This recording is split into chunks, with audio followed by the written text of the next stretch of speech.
What's going on, everybody? I'm Anomaly. If you don't already know, follow my page here on Facebook and follow my page on Instagram at Dream Rare. Follow me on Twitter. I talk a lot more on there during and throughout the day on Twitter at Legendary Energy. And I'm going to wait about 10 seconds for people to come in. Please share this video if you would like to, or spread it around, because it seems like Facebook is censoring me. Yesterday I had 1,000 people, 1,200 people in my live stream. And today it's just creeping up slowly. I just did one about 10 minutes ago and I only had 50 watchers or viewers, after about 20-30 seconds. So I just launched this new one. We're up to 200. We're climbing. Share this and spread this around so I don't get censored. Yesterday I tried to live stream twice. One got taken down and the other one I'm not sure about, but regardless, I'm just gonna assume it's an error. It's a blessed day, and God bless the world. Thank you guys for joining. Hopefully it'll get up around 1,000 again. If not, whatever, I'll just speak to who's here. It's really unfortunate that such a big live stream would get closed down yesterday. But first off, I want to say to Jones McCain, get healthy soon. I think it's terrible to wish bad health on somebody, so I hope Jones McCain gets healthy soon. And I don't think you should wish harm on your enemies. I don't even have any enemies. It's all about conversation and figuring out the right thing. I don't feel any harmful way about it. But on that same note, everybody that's very concerned about Jones McCain because he has been diagnosed with brain cancer, I think you should care about the millions of Iraqi kids, the millions of Syrian people, and the people all over the Middle East that have been either killed, displaced, or raped because of horrible policies of other countries, horrible policies within religion, horrible policies within their own country, and also by the United States and other countries. So, I think we should care about all lives, all brains, all hearts, and whatnot. And I found something very, very wild, and this is on par with what I was saying yesterday, because I was going to live stream to say what I was saying when it got taken down. We have about 341 people here now.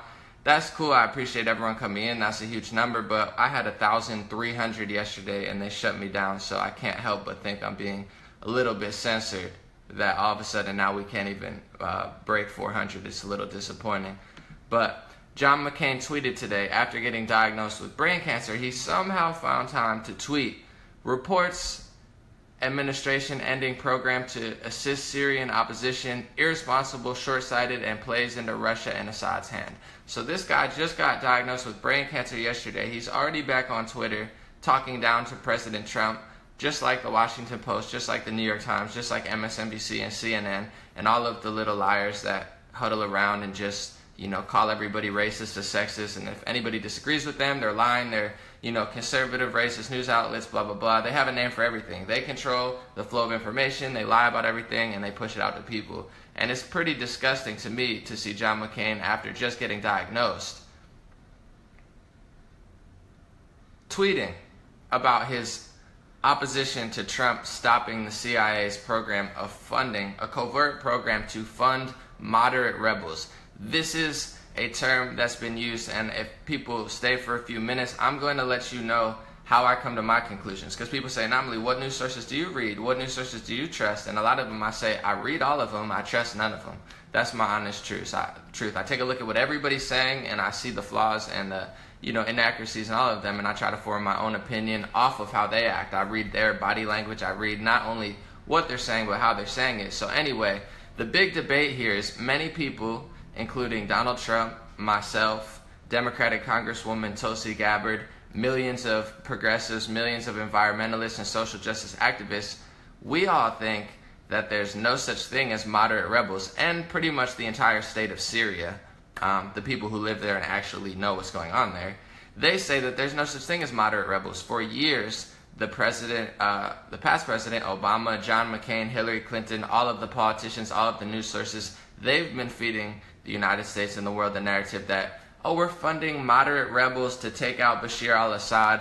Bashar al-Assad is the president of Syria, and it's not our country. I mean, we have our country that we still have, we're 18th or 17th in education. We have millions of homeless people in Los Angeles. The streets are packed with homeless people. We have homeless veterans. We have millions of people going bankrupt on health insurance. I don't know why that these politicians like John McCain and Hillary Clinton think that they're the policemen of the world, when somebody in Bashar al-Assad, no matter how bad he was to his people or not,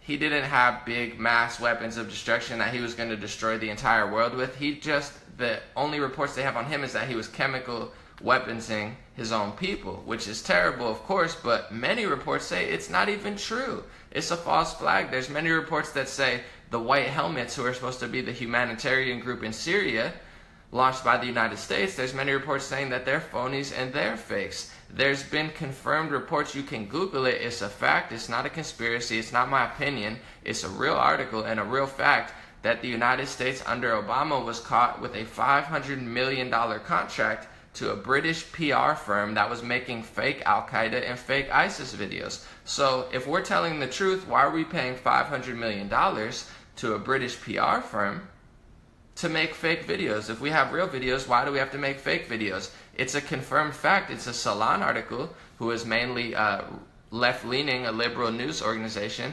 They even reported that CNN hired a Al-Qaeda propagandist, a literal terrorist. They're not only metaphorically terrorists for lying to everybody about the war, but they're actually physically and literally terrorists because they're funding and employing terrorists and pedophiles. They got caught funding a pedophile who had hundreds of pictures and like 79 or 89 videos of a bunch of kids, and the youngest one was 6 months old. That's disgusting. That's a CNN employee. Those are their contributors. They're employing pedophiles and terrorists. This is not my opinion. It's not a conspiracy. It's a fact, just one that's being underreported and hidden. So, how do I come to my conclusion? Do I think moderate rebels are real, or do I think they're just terrorists? Because Tulsi Gabbard went to Syria. A lot of Syrian people reach out and say, hey, stop funding terrorists. Why is the United States funding Al-Qaeda and ISIS? We're acting as if we're going to save Syria, but a lot of the Syrian people in the major cities are saying, we don't want to be saved. We don't need to be liberated. We don't need you to come killing our president. We're fine. We have pools. We have restaurants. We're allowed to dress properly. In Syria, they're very religiously tolerant. There's many Christians. They literally celebrated Christmas in the middle of their streets in Syria. It's not what they paint of it, like, oh my God, it's all, collapsing because of radical religion. That's just not the case in Syria. It's one of the most religiously tolerant places in the Middle East. I've gotten messages myself from people in Syria showing me them celebrating Christmas in the middle of the street. So why are we interfering with them? And the narrative that John McCain is pushing, that the Washington Post is pushing, that CNN is pushing, that all the phony news sources is pushing, the narrative that they're pushing is, well, we're trying to get rid of Bashar al-Assad because he's a bad president. He's hurting his own people. But then what? If that's truly the case, I'm not saying Bashar al-Assad is perfect. I'm sure he has done some things, but what's better? Him doing a few corrupt things, every now and then, and most of the people being generally like, he keeps us safe, he keeps us secure, or literally going into that country, killing their president, and leaving a giant power vacuum for terrorists to take over, for ISIS and Al-Qaeda. Whatever you say about Bashar al-Assad, he's not beheading everybody. He's not on a ploy to destroy Western and Eastern civilization.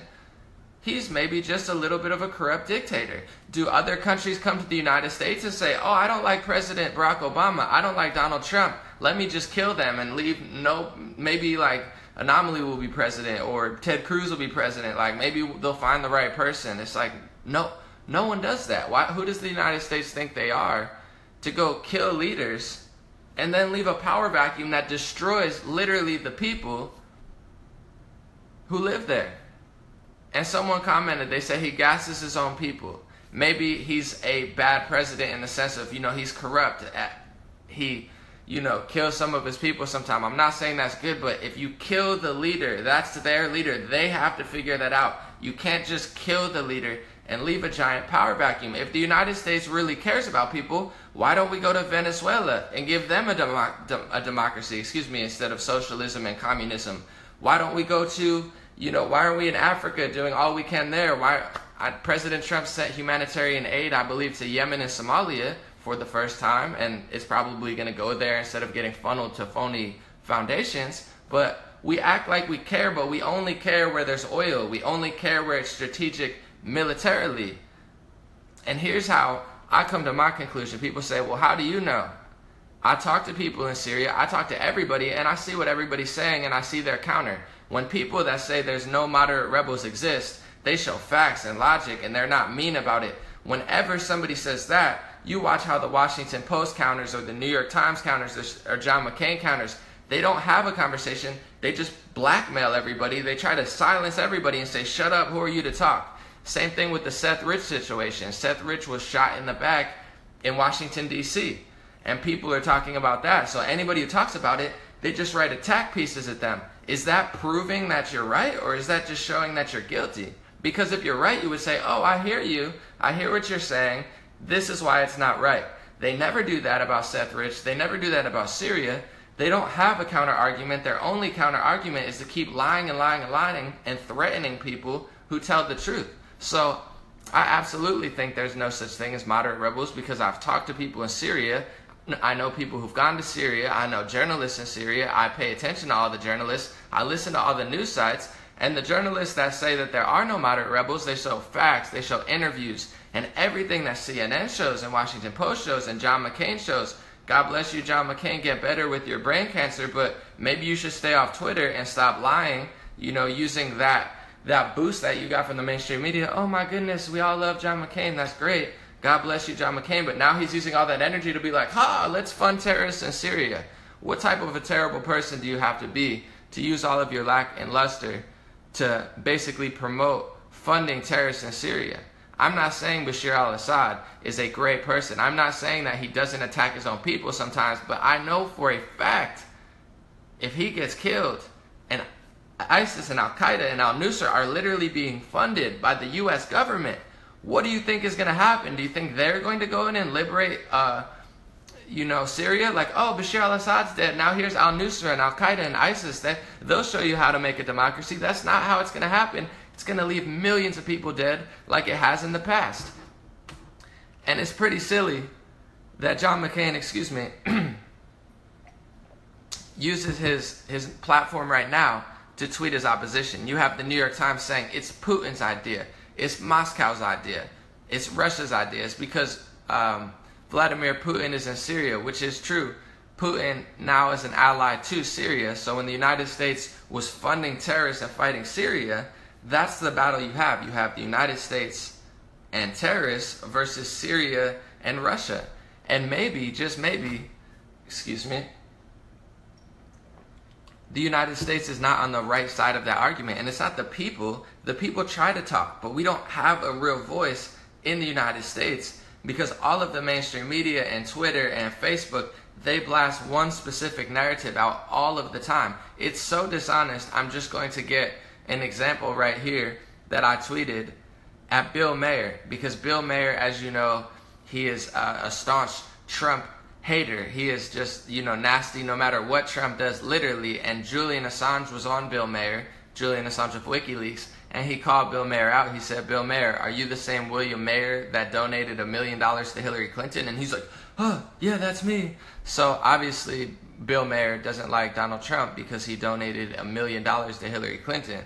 But he tweeted out, because Trump is talking about getting rid of Jeff Sessions, because of his recusal and handling of the Russia situation. I'm sorry, my throat's very sore. And Bill Maher tweets out, he's like, how big of a jerk does Donald Trump have to be to make you feel bad for Jeff Sessions? I'm like, no. How dishonest are you that anything Trump does, somebody you hate, all of a sudden is your best friend? I hate James Comey. Oh, then Trump fires him. Now he's a Democratic hero and a Bill Maher hero. Same thing with everything, no matter what Trump does. And with this tweet, the message I was really trying to get out to the world, now I'm suppressed by at least half people. Thank you for joining. We had 1,100, 1,200 people here, and they cut my live stream yesterday. But what I'm saying, and now, of course, this is how fake news happens, because as they're blasting out the lies to everybody, lie, they're cutting live streams of people like me. Anomaly can't tell the truth, so now we get half of the people reached. So now instead of 1,300 people seeing, 500 people seeing. That's fine. But their news sources, they're going out to millions of people, 10 million people, 100 million people, New York Times, Washington Post, everybody on Twitter, everybody on Facebook. And then the funniest thing happens. In 3 months, it's happened on multiple times. They retract the story because everybody finally realizes, enough pressure gets put on them, that their whole story was a fake story. They retract the story. Nobody knows about the retraction because they're pushing more new fake news. Here's the next fake story.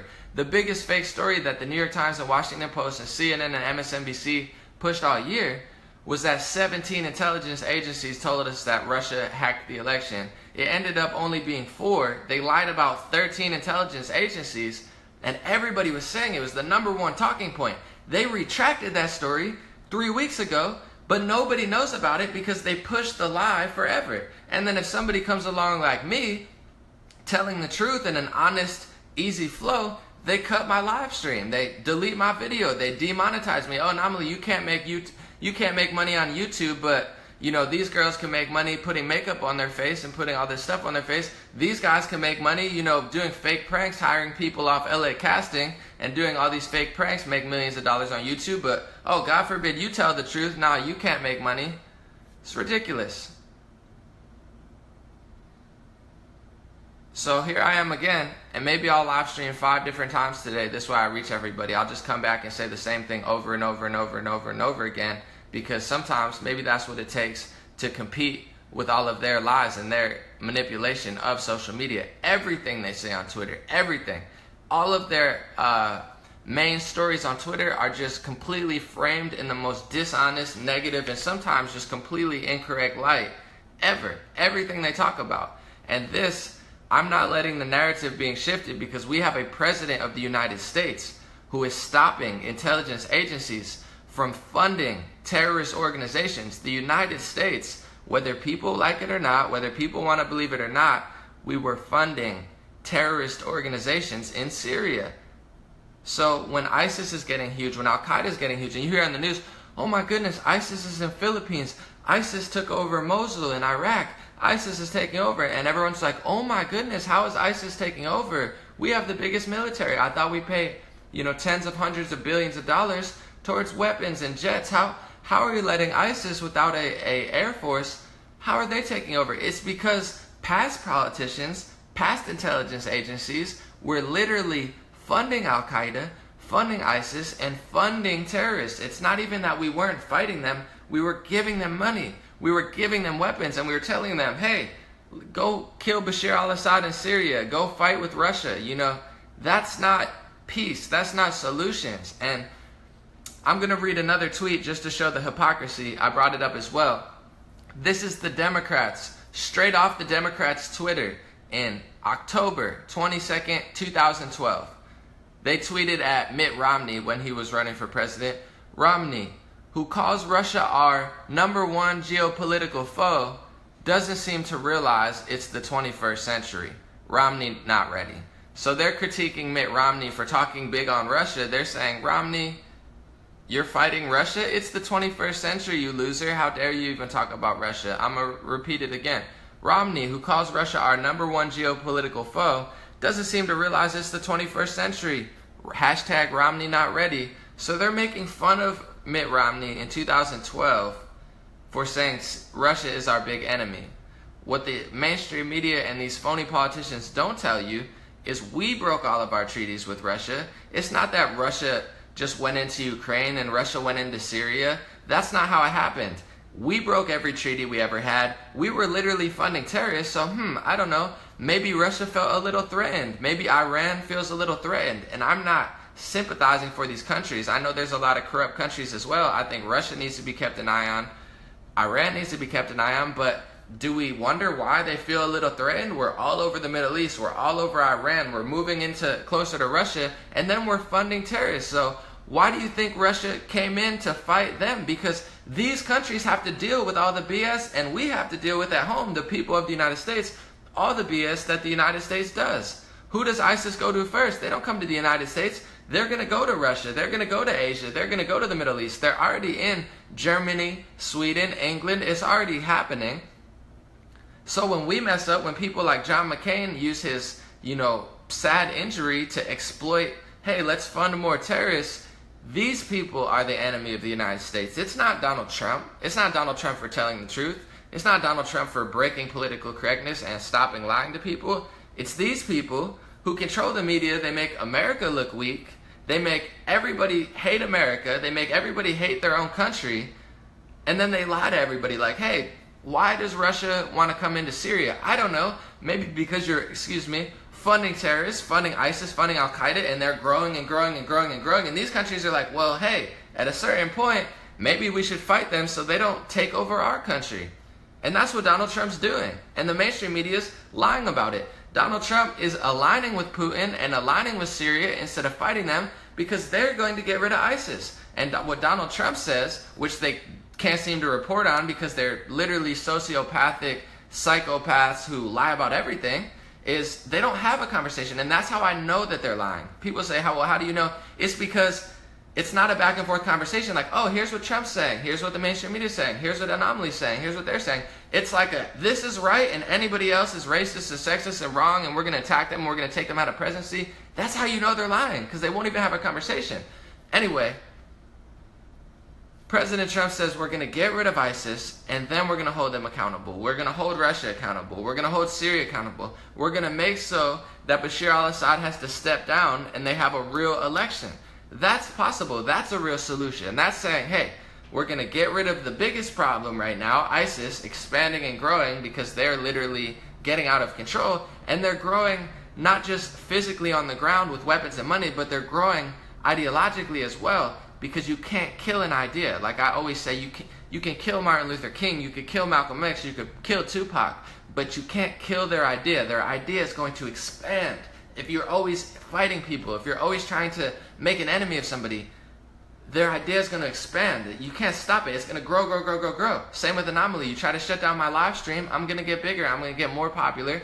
I don't even want the attention, but you guys are giving it to me by trying to shut me down. Anyway, so that's the big mistake that everyone's making too. They're growing ideologically because the mainstream media is lying to everybody. So the news is saying, hate America, hate Israel, hate everybody, hate Russia, hate Saudi Arabia, hate everybody. So, okay, that's what the news is saying. That's cool. But then what's the solution? They don't have a solution. They're just making everyone hate everyone. So what do you think people are thinking in other countries? Hey, if they're just F the system, same with Antifa here. That's just like F the system. The system is corrupt. The system is destroying lives and it's been bad. So it's leading people to organizations like ISIS and Al-Qaeda. They're growing ideologically because we're not stopping the negativity. Where Donald Trump with his words, he might maybe make a few people mad and he might change that. And I do agree that he should speak about some things better. With his actions, he's actually solving the problem. So psychopaths like, no offense, John McCain, get better, but a lot of things you say makes me think you're a psychopath. And a lot of these news sources, they're making everybody hate America. Meanwhile, they're funding terrorists. Meanwhile, George Soros is taking over social organizations like the Women's March and whatnot with his Open Society Foundation. And they're running rampant all over our country, but providing no solutions. Even when they fight Donald Trump, Betsy DeVos is doing this, Jeff Sessions is doing this person's doing this, that's fine. I agree with you, but then what's the solution? What are you going to do? They don't have a solution. The Democrats have no solution. The mainstream media has no solution. You're a news organization. You say nothing. You never tell people to eat healthy food. You never tell people to drink water. You push a healthcare system, but you're the reason everyone's unhealthy. Why does everybody have heart problems? Why does everybody have to go to the hospital all the time? Why are billions of people in debt? Some of it, yes, it's from their genes, genetics. Some people can't help it, but a lot of this is self-induced because you feed people terrible food. Because the Food and Drug Administration, the FDA, is a sham. Foods and drugs, they put food and drugs together. They're not the same. I see the connection, but no, should have separate organizations. They're feeding people bad food.